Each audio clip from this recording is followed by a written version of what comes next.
Thank you for joining us once again. This beautiful, cooler Sunday morning, right? Nice treat to have a little bit of a relief from the recent heat that we've been experiencing. Today we will continue. We took a nice break last week. Dorian brought it was last week, right? Yeah, good.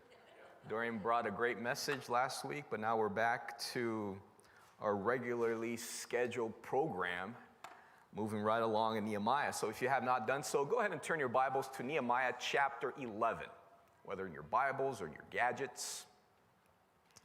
And today we will cover verses 25 to 36.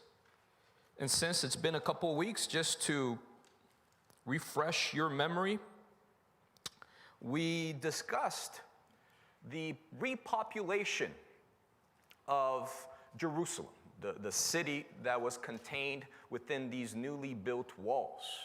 And we talked about the fact that even though it seemed like a great idea, this rebuilt city, something that they were very much wanting to happen, now that it was all finished, it seemed that people weren't thrilled into moving into the city. Why? Several reasons. Partly because they'd have a big bullseye in their back, because it would be very strategic for enemies to attack them. Also because of their profession, they'd much rather live in places where it was a little open so they can care for their animals and plantations and whatnot. So maybe other reasons, but fact of the matter is, it took a lottery. It took a literal lottery for 10% of the overall population to move into the city center. So there you have, most likely at the end of the day, a little bit over 10%, because if you count the leaders and those who just raised their hands and said, hey, I want to move, and it doesn't really matter if the law falls on me, I'm just going to take that challenge. So let's just say, for sake of argument, 11% of the population lived within these newly built walls, which leaves us what? Quick math. What percentage of the population is left over? Thank you. About 89. Wow.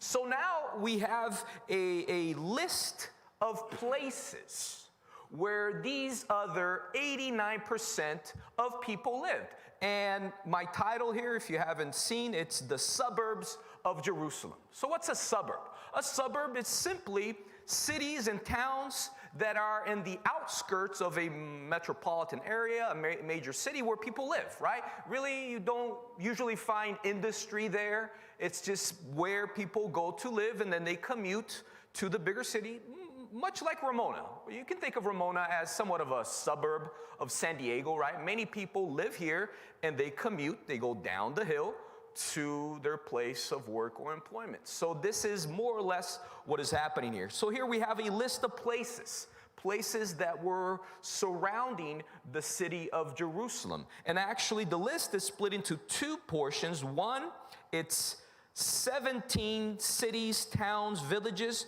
that belonged to Judah, and then the remaining 15 that belonged to Benjamin. So these two were the southern portion of the entire kingdom. And again, the cities that were within the confinements of these respective areas. So let's go ahead and read, and you can follow along again in Nehemiah chapter 11 from verses 25 to verse 36.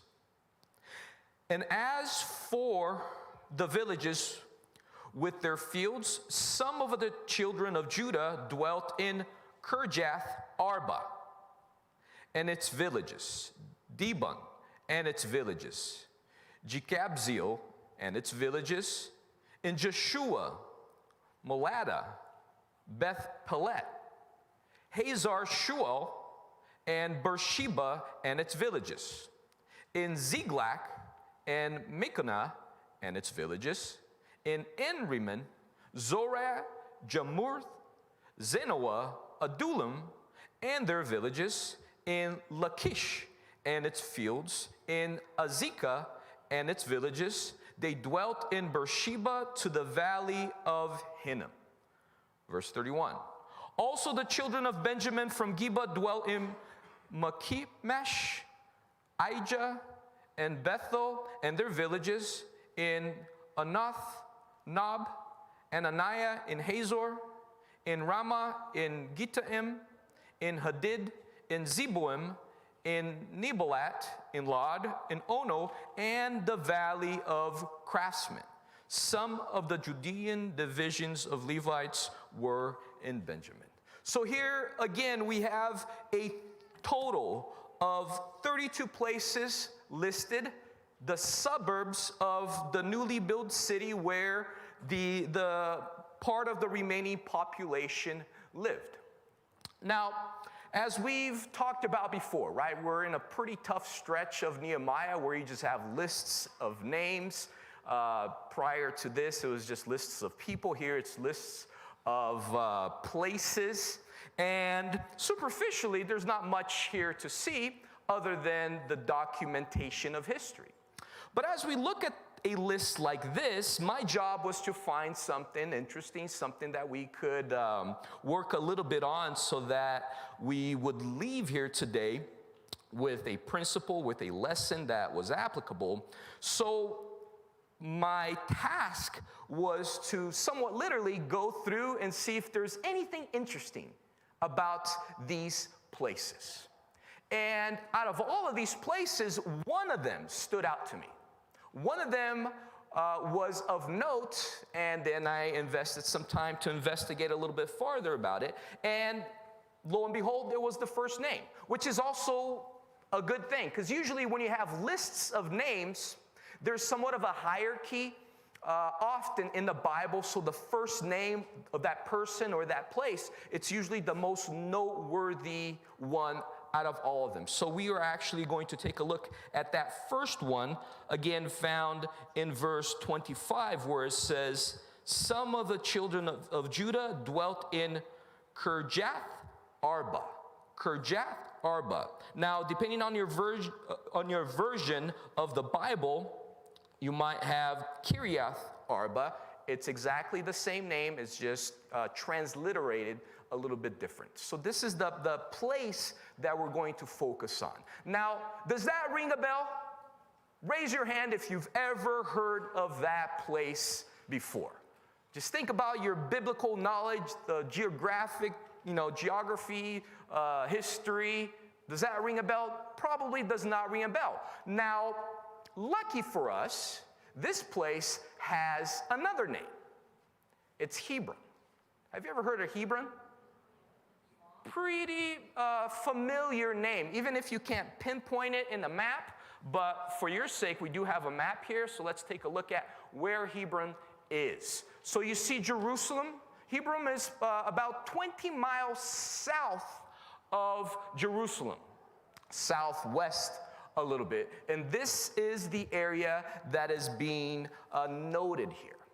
Now, why is Hebron such an interesting and important name for us to focus basically a whole sermon on?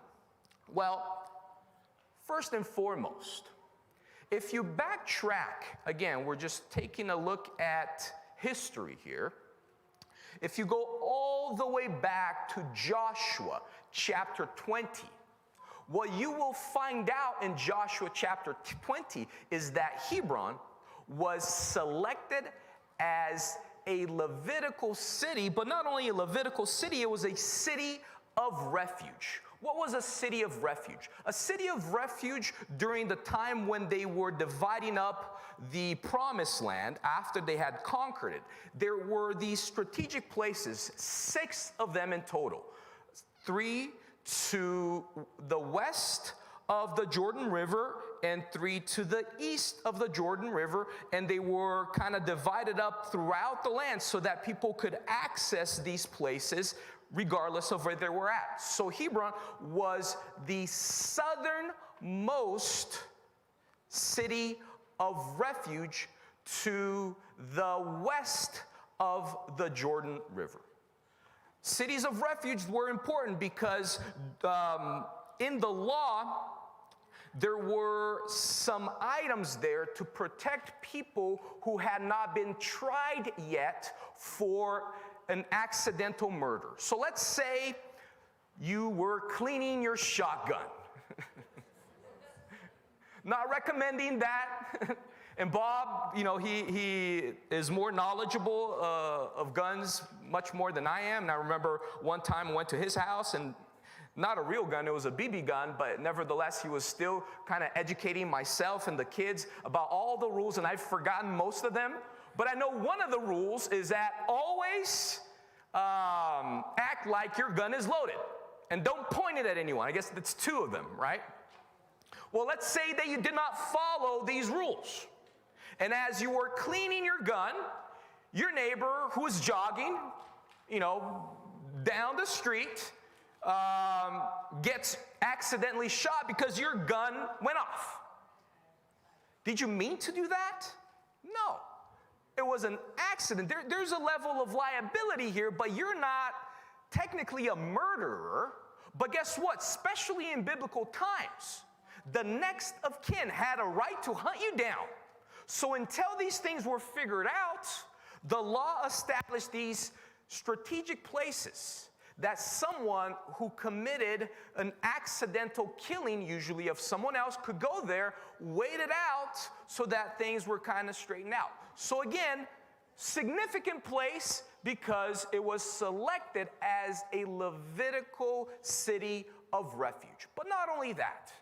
Now, if you fast forward in history, what you will find out is that Hebron was also the temporary capital of David when he first became king.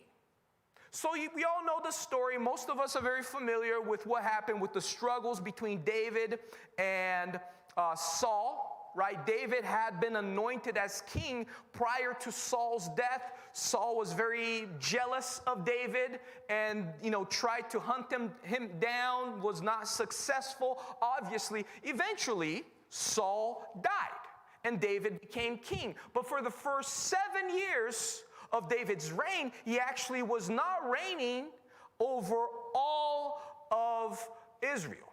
He was reigning over only the southern portion, essentially Judah and Benjamin, the portion that we are actually discussing today. And the capital that he chose, based on God's guidance, was Hebron.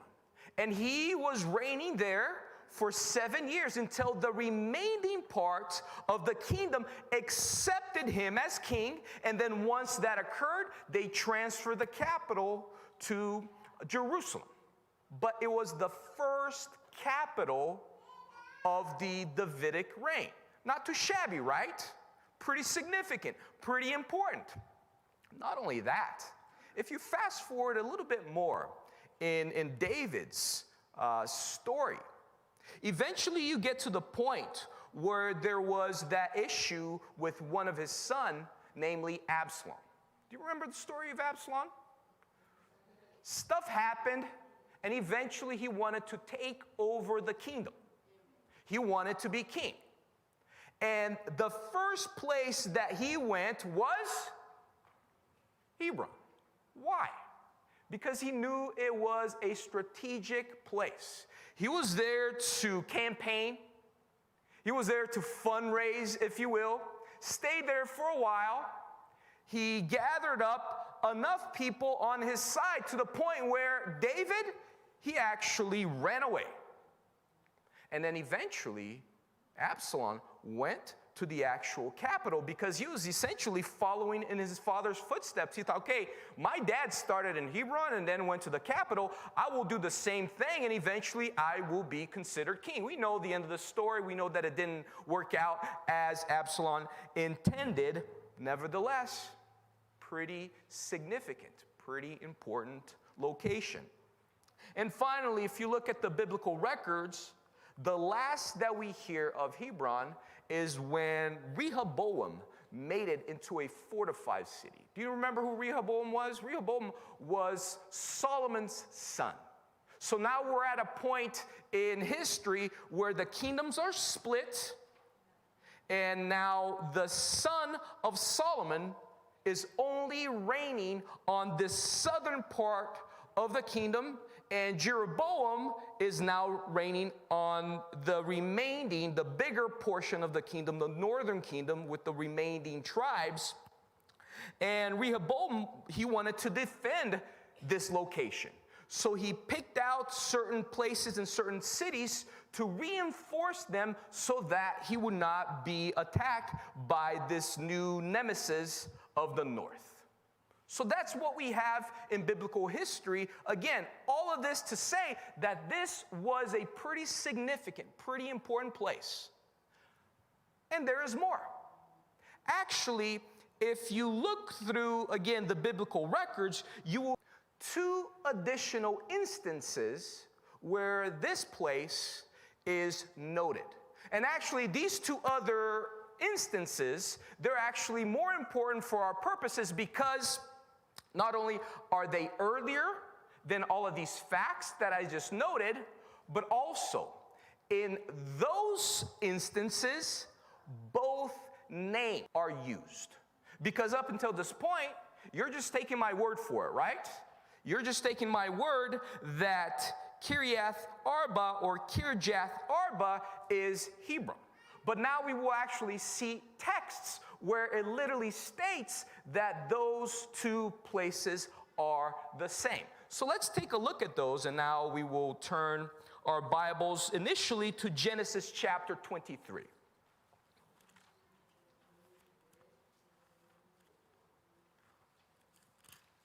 Everybody here with me so far? Following the train of thought?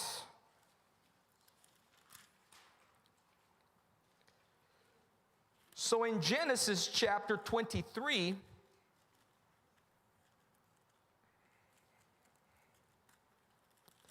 let me read to you the first couple of verses.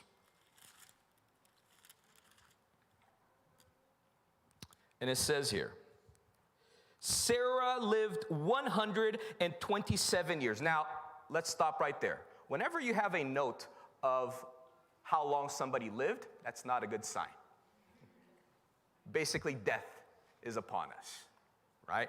So, what's coming up? These were the years of the life of Sarah. So, Sarah died in Kirjath Arba. That is Hebron. So now again, very significant because now we have proof beyond a shadow of a doubt that this is, in fact, these two names are being qualified as the same region. In the land of Canaan, and Abraham came to mourn for Sarah and to weep for her. So now let's try to recall the story of Abraham. And let's start from the time when he was called out of his father's home into a place where God would show him eventually. He went with his nephew, Lot. Abram at that time, he did not have a son yet. So he went with his nephew, Lot. And remember that they were pretty wealthy. So they had a lot of servants, so they had a lot of wealth. And eventually they got to a point where their servants started fighting and bickering with one another. And Abram came to his nephew Lot and said, look, this is no good. We need not continue this. This is what we will do. You pick. If you choose to go to the left, I will go to the right. If you choose to go to the right, I will go to the left. You pick. And what did Lot pick? Lot picked the cream of the crop. What seemed to be the better choice, Sodom and Gomorrah. It must have been a beautiful place. Physically, topography, it must have been, really nice real estate. So Lot picked what seemed to be better, and then Abraham said, okay, I'll just go the other way. Do you know what the other way was? Hebron. That's where he ended up. And then when he got to this location, he went up on this hill, and Hebron till this day, it is an elevated location, about 3,000 above sea level, more or less, I guess. Julian, is that Julian? I know Ramona is not that high up. So it snows there, maybe. I don't know. High location, and Abraham could see over the land. And that's where God said, look, this is going to be all yours. This is your inheritance. So this is where Abraham and most of the other patriarchs lived. Prior to the story reaching Joseph of Egypt, this is where the patriarchs dwelt. So now we have a reference of Abraham still living in this location, and his wife dies. And the story goes on to tell us that Abraham wanted to bury his wife in this location. Why? It was their home. It was where they had lived since he left his father's household. So he went around and he talked to some landowners. At that particular time, that area was owned by the Hittites. So he went to this particular person and said, look, my wife has died. I want to bury her in this location. And I see a little cave there. And it's just such a beautiful place. Let me buy it from you. Now, Abraham was such an honorable man. Do you know what happened? That person and those people said, hey, we know who you are. You are a well-respected individual. Take it for free. And Abraham said, no, I want to buy it from you. I want to buy it for full price. So we went ahead and he purchased that plot of land, specifically the burial site, to bury his wife. So if we fast forward a little bit to verse 19 of that chapter in Genesis 23, it says here, and after this, so after all of this that I've explained, Abraham buried Sarah, his wife, in the cave of the field of Machpelah, before Mamre, that is Hebron, and in the land of Canaan. So the field and the cave that is in it were deeded to Abraham by the sons of Heth as property for a burial site. And if you go along and read through the story of the patriarchs, you will also find out that not only Abraham's wife was buried there, but also his sons. So Abraham was also buried there. Who else was buried there? Isaac, Rebekah, Jacob, and Leah. Most of the patriarchs. Till this day, this region is considered sacred ground. For the Muslims and the Jews, they're like in the top 4 of most important religious sites. Technically speaking, if you were to try to visit it, it's in the West Bank territory, and they have, as you would expect, monuments and castle-looking mosques and churches and whatnot, and they say that it's the exact spot. They call it the cave or the burial site of the patriarchs, not the patriots. You wouldn't want that. Patriarchs. But again, pretty significant, pretty important place. Not too shabby. But there's another reference. There's another place in the Bible where Hebron is noted, and again, with both names being mentioned. Now let's go to Joshua. Joshua chapter 14.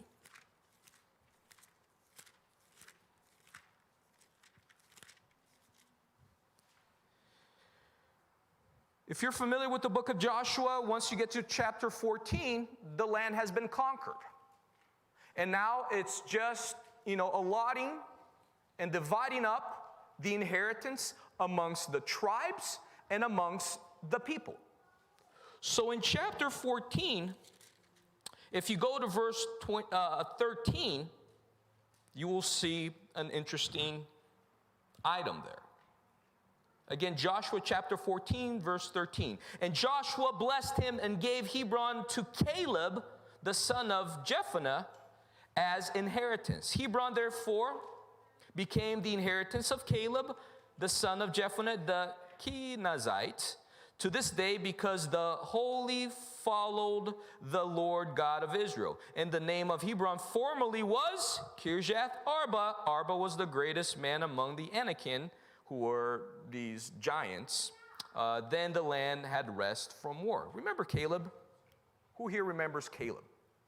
Caleb, along with Joshua, they were part of those original spies when Moses was still in command and that first generation was still somewhat intact. Prior to taking over, starting to battle for the land, Moses sent out spies. Two of them, being Joshua and Caleb. When they came back, most of the spies said, no way. Do you know what they have there? Giants. We don't want to mess with giants. Let's go back. But these two individuals said, no way.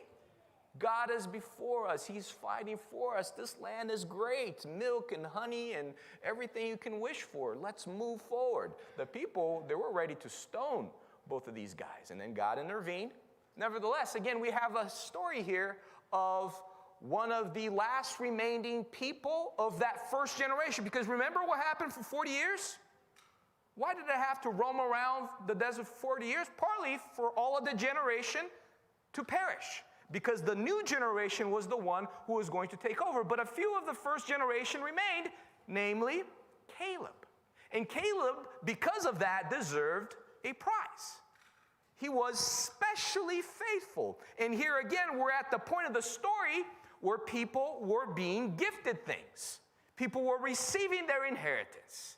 And Joshua, who was now in command, said, this is yours. Actually, Caleb asked for it, but Joshua said, yeah. Why am I going to deny you anything? This is yours. And where is this place? It's Hebron. What else is it called? It is called Kirjath Arba.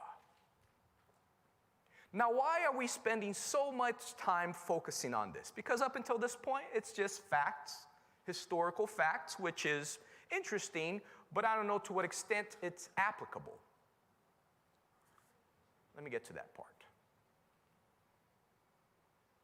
Thinking back to Nehemiah chapter 11, the portion of scripture that we're covering today, it seems odd that they would not use the name Hebron. Does it to you? To me, it seems very odd, because that was the Hebrew Jewish name for that region.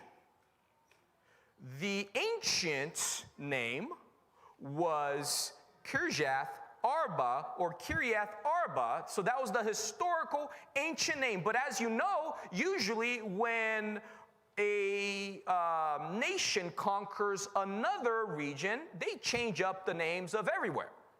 So that was, Hebron was the name that was made up for the people of God for that region.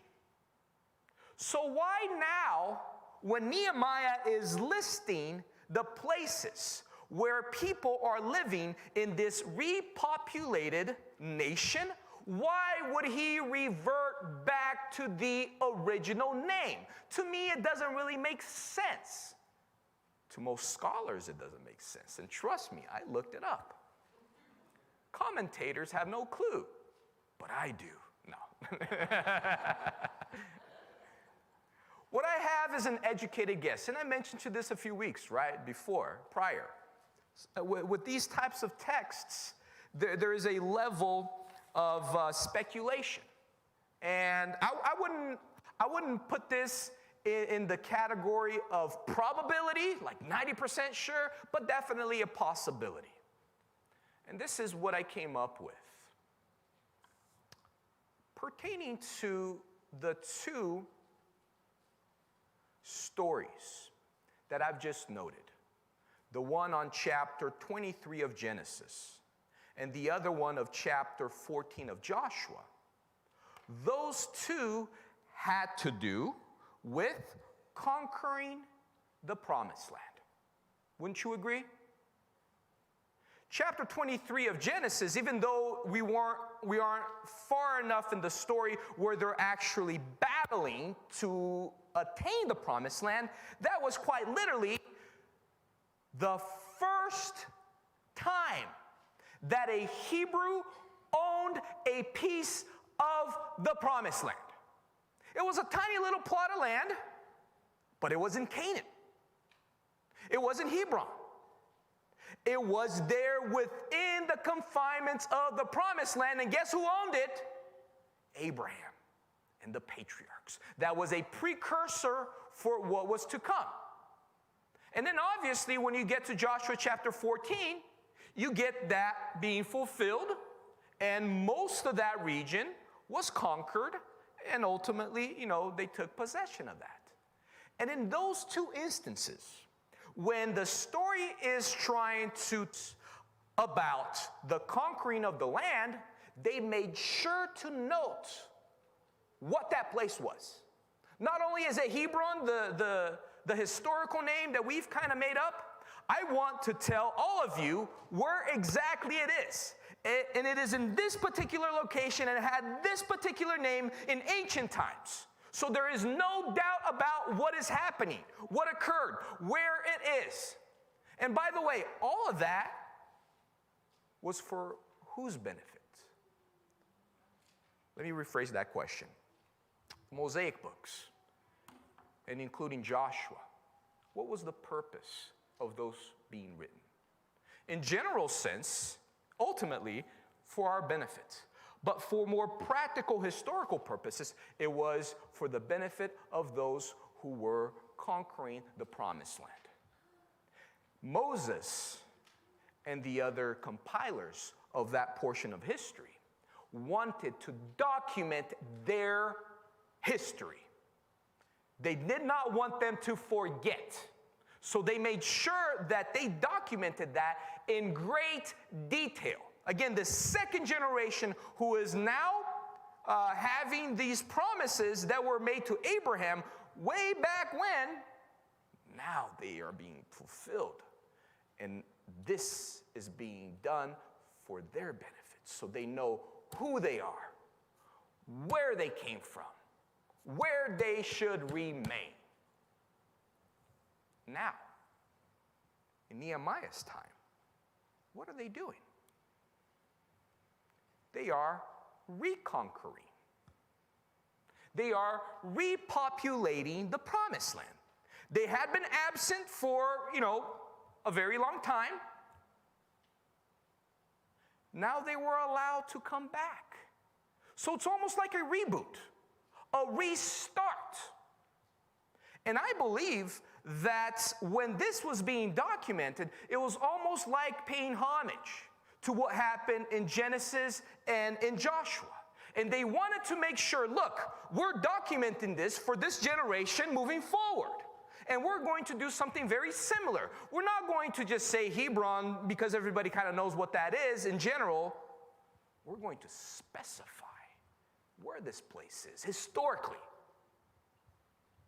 Remember that place that Abraham bought? That's the location. Do you remember the place that Caleb received as an inheritance? This is the location. Do you remember the first capital of David? This is it. So on and so forth. Why is this important? Again, I think it's a good possibility that they were rekindling, trying to restart the passion for conquering the land. How exciting must have been in the times of Joshua, right? When they were battling for the land, when they knew that God was working, for them, and they were conquering all of this region for the first time. How exciting! Is it as exciting now? Remember how the story has been unfolding? I don't really want to move there. We're kind of tired. We just built a wall. It's been a while, right? We've been doing this for a while.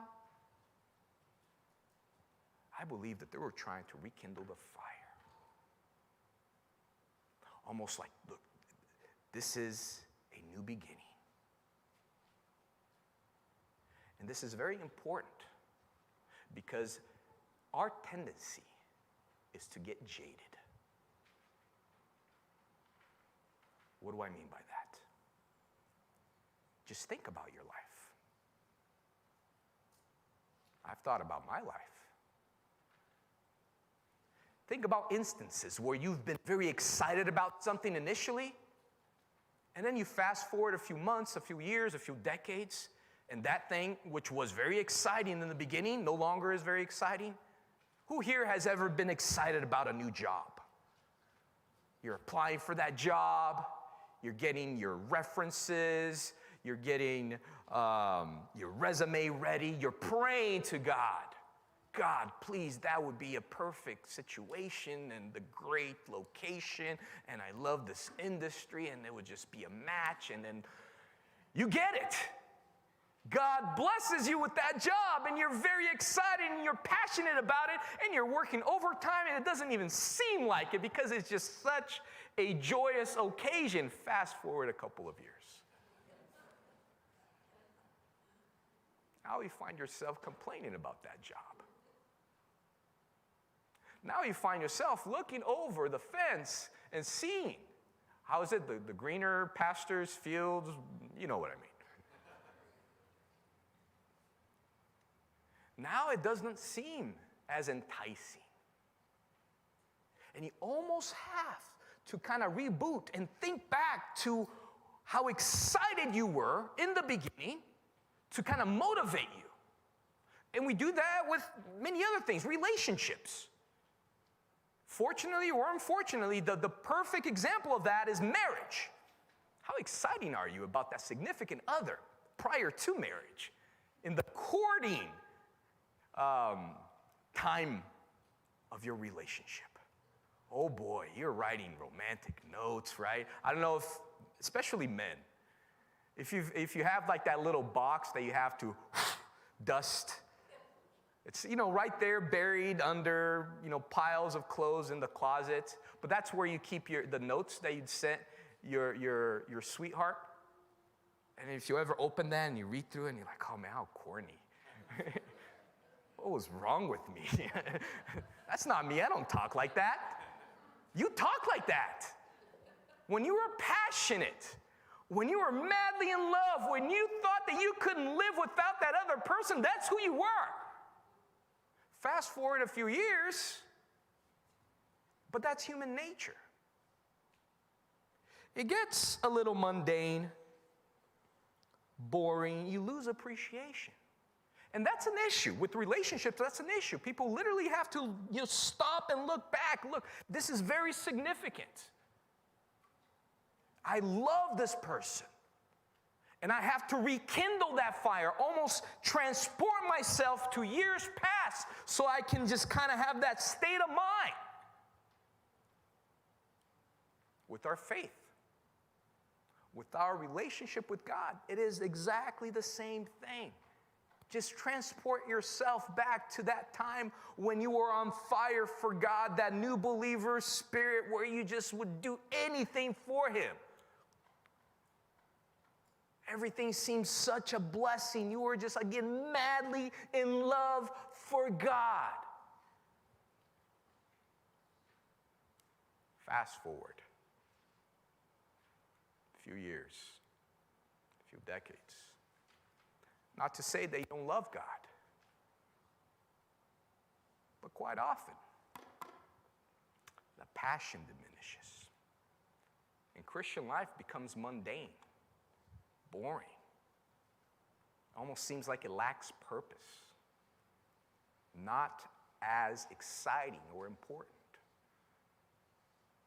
There's that interesting text in Revelation chapter 2 where John is documenting God's evaluation of the churches in Asia Minor. And he gets to around mid-chapter, and he talks about Ephesus. And he states there, I have one thing against you. You have lost, or better put, abandoned your first love. You're going through the motions. I'm your first love. You were so excited. about your relationship with me when we first started out. But now, fast forward, you're not feeling that anymore. You're not doing the things that one would do if they were really in love with someone else.